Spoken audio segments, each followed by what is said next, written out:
Around the globe, there are hidden wonders, places that defy the traditional notions of living, where entire communities float on water. In these villages, the line between land and water blurs, and life adapts in the most remarkable ways. Welcome to this video, where we'll dive into the most awe-inspiring remote floating villages, their unique cultures, and the challenges they face. Let's begin our journey across continents to discover these extraordinary places. Our first stop takes us to the heart of Southeast Asia, to the remarkable floating village of Kampong Pluk, located on Cambodia's Tonle Sap Lake. This is no ordinary village. It's a town suspended between land and water, where houses rise high above the waterline on stilts, designed to cope with the dramatic seasonal changes. During the dry season, the homes here seem to tower over the earth, reaching 20 feet into the sky. But as the rains come, the Tonle Sap swells and the houses appear to float, with boats replacing bicycles and tuk-tuks as the main form of transportation.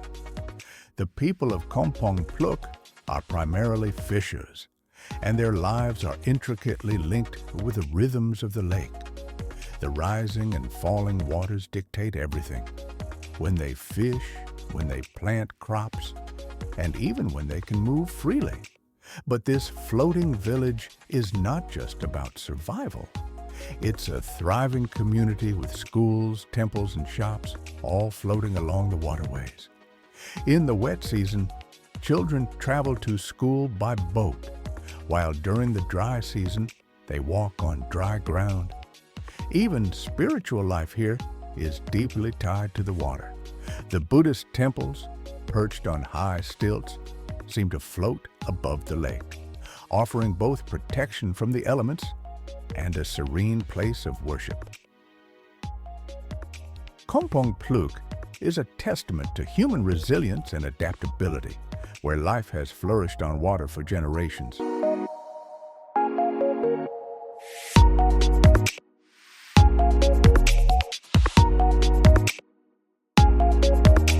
Next, we head to Ganvi in Africa. This is the largest floating village in Africa. Nestled on the shores of Lake Nokoué in Benin, Ganvi is often referred to as the Venice of Africa. But while Venice's floating city was built on man-made canals, Ganvi arose as a natural response to survival. More than 300 years ago, the Tofanu people fled to this lake to escape slavery from the powerful Dahomey Kingdom, whose soldiers feared water and avoided fighting on it. In their quest for safety, the Tofanu built a village entirely on stilts, surrounded by water. Today, Ganvi is a bustling town of over 20,000 people, all living in houses suspended over the lake. Boats are the lifeblood of the community. They're used for everything from commuting to school and work, to transporting goods to floating markets. Ganvi's floating markets are particularly remarkable. Here, traders sell everything from fresh fish caught that morning to handmade crafts, all while gently drifting on the water. It's a place where commerce, tradition, and water coexist in perfect harmony. For the people of Ganvi, water isn't just a means of survival. It's part of their identity, their history, and their way of life. But as with many floating villages, rising water levels and environmental changes are posing new challenges. The future of Ganvi, like many floating villages, is uncertain.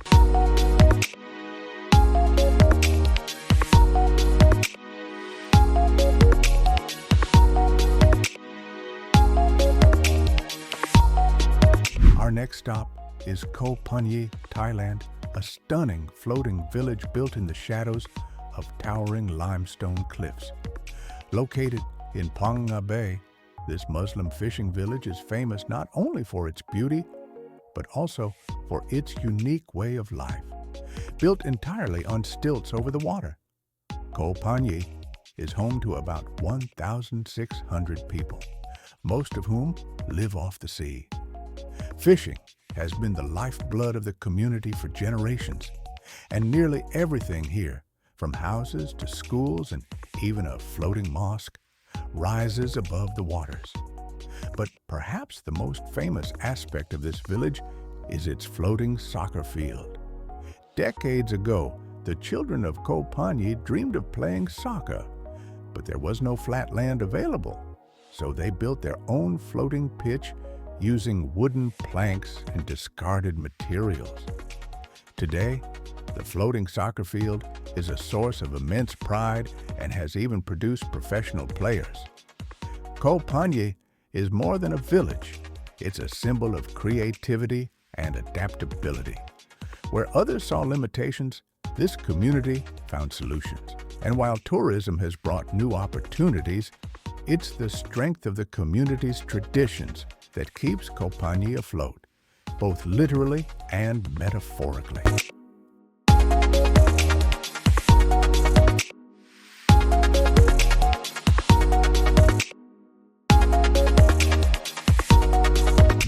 Our journey now takes us high into the Andes to the Uros Islands, located on the tranquil waters of Lake Titicaca, the highest navigable lake in the world. These islands are unlike any other floating village we've seen because they are entirely man-made from reeds. The Uros people have lived on these floating islands for centuries. To escape from hostile neighboring tribes, they built their own islands using the totora reed, which grows abundantly in the lake.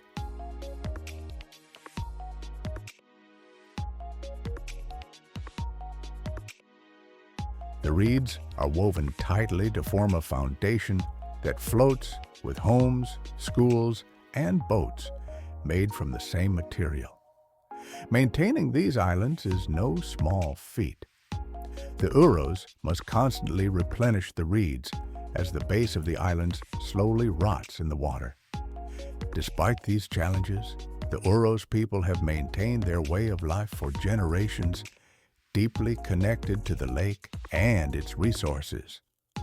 While tourism has brought new challenges and opportunities to the Uros Islands, their way of life is still centered around tradition, family, and the rhythms of the water.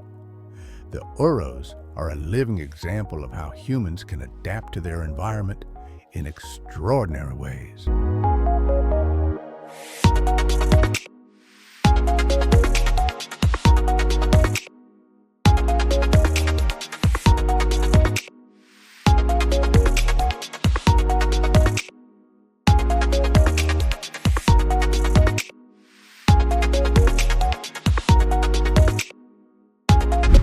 From the high Andes, we traveled to northeast India, to the remarkable Loktak Lake in the state of Manipur. Loktak is famous for its pumdis, natural floating circular islands made of vegetation, soil, and organic matter. And on these pumdis, people live in harmony with nature. Loktak Lake is home to one of the most unique ecosystems in the world. The pumdis are not only used by local fishermen, but they also provide a habitat for wildlife, including the endangered Sangai deer. The floating islands are so solid that homes and even livestock can live on them. For the people living on Loktak Lake, life revolves around fishing and farming.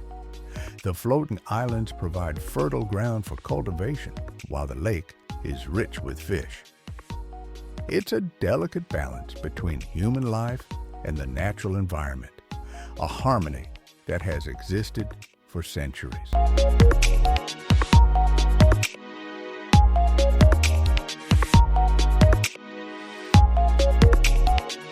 From the reed islands of Lake Titicaca to the stilts of Cambodia and the floating dreams of Thailand, Floating villages remind us of the ingenuity and resilience of the human spirit.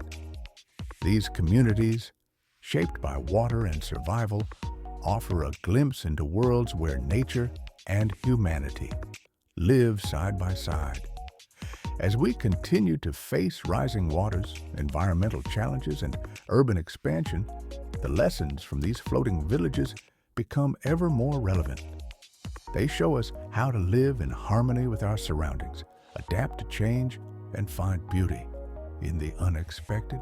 Thank you for joining us on this journey to explore the uncharted wonders of the world's floating villages. If you enjoyed this adventure, don't forget to like, subscribe, and hit the notification bell for more incredible explorations from around the globe. Until next time, keep exploring